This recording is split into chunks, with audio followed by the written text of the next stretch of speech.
Today we're in Wildwood, New Jersey, where the seaside meets sock hops and surf.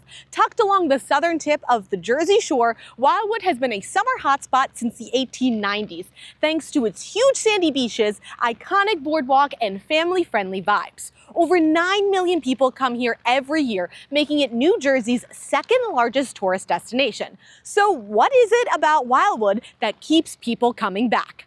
Let's find out.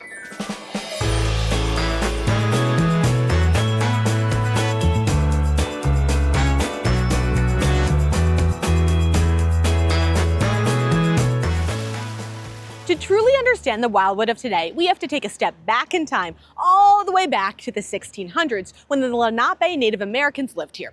Fast forward to the post-Civil War era, when Scandinavian settlers arrived to build the fishing industry along the coast. But the real game changer was a man called Philip Baker, a guy with both serious real estate chops and a pretty solid mustache. In 1892, Baker and his brother bought a large piece of land along the beach and began developing the town, including the boardwalk in 1894. From there, the town would rapidly evolve into a go-to summer escape. But it was the 1950s that truly defined the town's identity. Much of that is down to Memorial Day weekend in 1954, when a new band called Bill Haley and his Comets debuted their single Rock Around the Clock. Why is this so significant? Well, Rock Around the Clock is credited as one of the first ever rock and roll hits, making Wildwood, for some, the birthplace of rock and roll. And that retro spirit lives on, not just in the culture, but in the town's architecture too. Now let's talk about the heart of the action, the Wildwood Boardwalk. Some sources date the earliest version of the Wildwood Boardwalk to the 1870s, before Philip Baker began construction in 1894, of what would eventually become the boardwalk we know today. Now it stretches over 2 miles long, 38 blocks, and 70,000 wooden planks, making it one of the biggest and busiest promenades on the East Coast. But what makes the boardwalk different from the others in the Jersey Shore?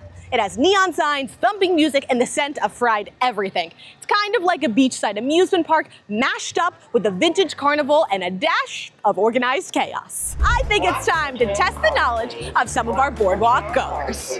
What year did the Wildwood Tram Car open? 1992. No, any other guesses? 84. I'm gonna say 1991. 1949. Wow. Yes. Okay, I was way off. And now that you know it opened in 1949, what do you think it cost to ride the tram car one way in 1949? 99 cents. Too much. I say 25. Probably like 5 cents. 50 cents. It cost 10 cents. 50 cents is a pretty good guess though, but 10 cents. Okay, how long is the Wildwood Boardwalk? 2 miles. 3 miles, right? I think 3 miles.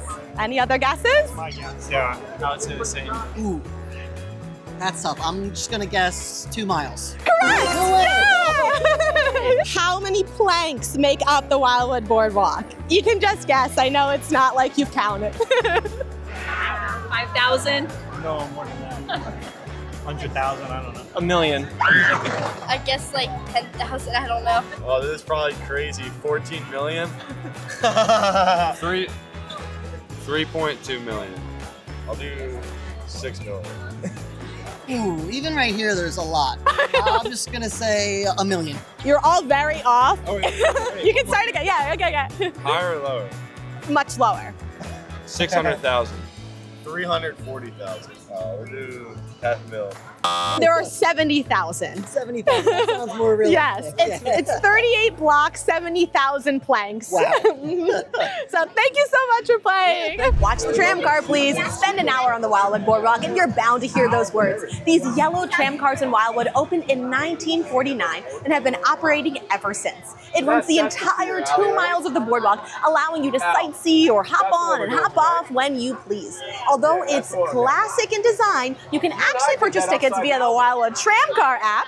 They cost $5 for one ride or $13 for all day until 5 p.m. And speaking of amusement, the boardwalk also features Maury's Piers. Maury's spans 3 piers with over 100 attractions like roller coasters, water slides, and at least one spinning contraption that will test your last meal's commitment to staying down. Maury's was founded by another set of brothers, Will and Jack Maury, who opened the park in the 1960s. It's still family run, which is another reason why Wildwood is so full of local charm.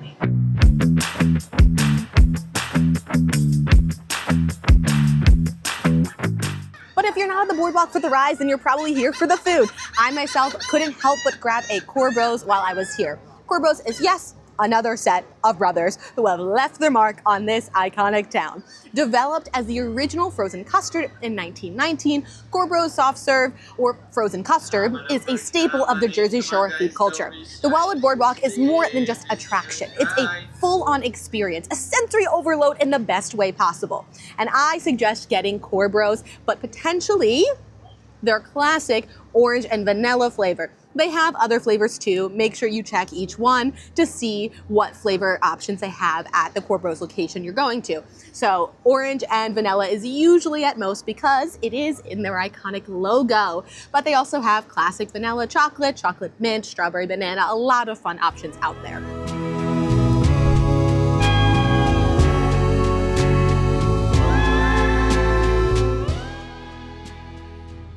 Speaking of sensory overload, if you're in Wildwood, then you might have noticed the neon signs everywhere. These aren't just flashy tourist attractions. They're part of a bona fide architectural movement which originated during the 50s and 60s. Let me tell you, Wildwood takes its rock and roll history very seriously. Over 300 motels in Wildwood were built in this bold, futuristic style called Doo Wop. In fact, Wildwood has its own historic motel district. The area, thanks to the Doo Wop Preservation League, has the largest collection of mid-century resort architecture in the country. Not only is Wildwood dedicated to preserving these extraordinary buildings, it also offers visitors and locals alike many opportunities to discover them. And if you're in town, then check out the Doo Wop Museum experience, where you can take an evening guided trolley tour just to see all the neon signs in action. The museum also has its own neon sign garden, which features rescued signs and memorabilia from its iconic motels. And there's even a Wawa built in this style. Take that, Sheets! But on your trip to Wildwood, you should also make sure that you stop by the famous Caribbean, which is right behind me. This is registered as a National Historic Landmark for its iconic Doo Wop architecture. I mean, come on, look at that staircase. Isn't it crazy?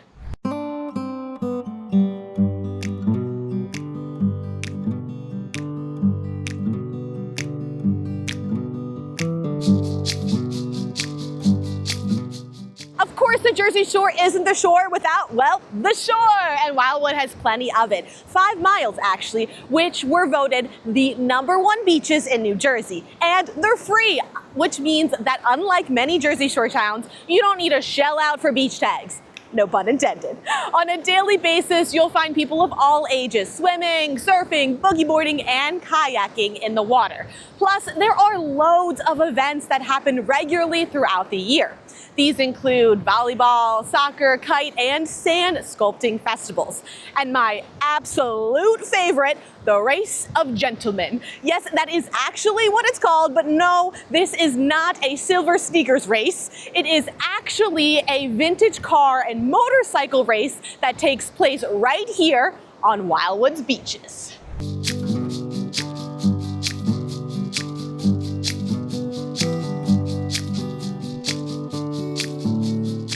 But Wildwood doesn't just know how to throw a party on the beach, although they do host the Barefoot Country Music Festival there every year. But you can also see the Wildwood Car Show, which comes to town every year in September, or the Firemen's Convention, which is also a fall highlight.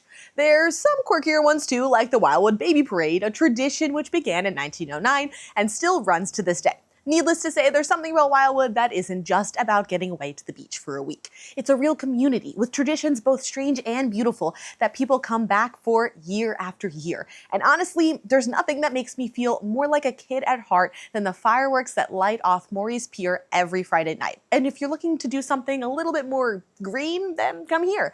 the bird sanctuary. If you drive in, you'll be able to go through a short path to this view that I'm at right now. You can go bird watching, or you could also access the bird sanctuary by the beach. It's just a different entrance and a different experience.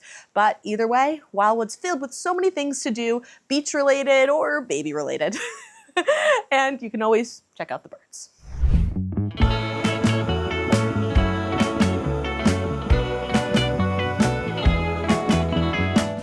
For all of these reasons, Wildwood attracts generations of returning families, grandparents, grown-up kids, and grandkids, all flocking each summer to the same motels, diners, and boardwalk rides. That gives the place a warm community vibe. People come from beyond the tri-state area to mix with locals to create a colorful, energetic summer scene, especially in July and August when the boardwalk vibrates with street performers, music, and boardwalk food smells. And the people that come every summer really do come every summer. And it's not just the people in the tri-state area. It also includes a pretty high percentage of people from Canada as well. Usually around 10% of Wildwood's tourists are from our friends up north.